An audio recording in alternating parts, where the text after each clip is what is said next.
খারাপ জিনিস দেখতে দেখতে আমাদের আসলে মনটাও একটু ছোট হয়ে গেছে।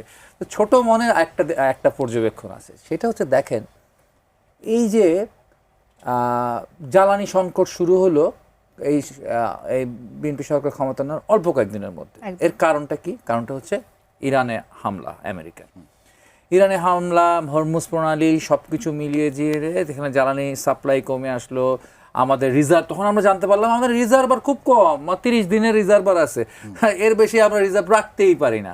তো এটাও আমরা তখন জানলাম, আমরা আগে জানতাম না।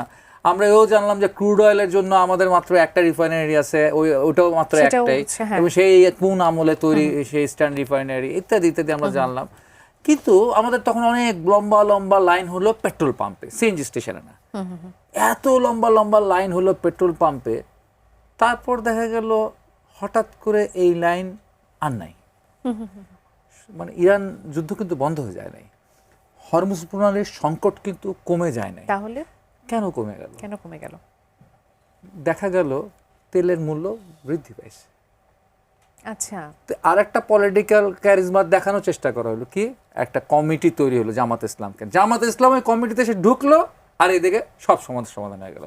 তার মানেটা কি? এই রহস্যটা কোথায়? ঠিক আছে, এই রহস্যটা হচ্ছে কি আপনার ভাঙতে হবে আর কি।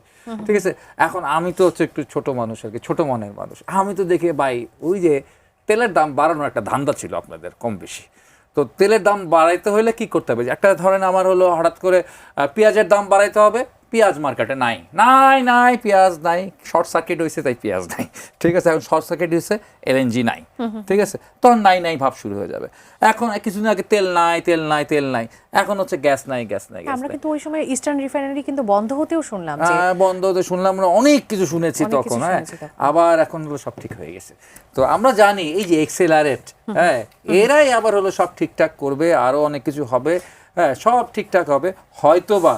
হচ্ছে এই যে আমাদের পাবলিকের যে এখন হচ্ছে এলএনজির দাম, এটা আরও বাড়বে, বাসাবাড়ির যে গ্যাসের মূল্য সেটা আরও বাড়বে, সিএনজি ভাড়া, সিএনজি যে আমরা যানবাহনে ব্যবহার করছি সেটার মূল্য আরও বাড়বে।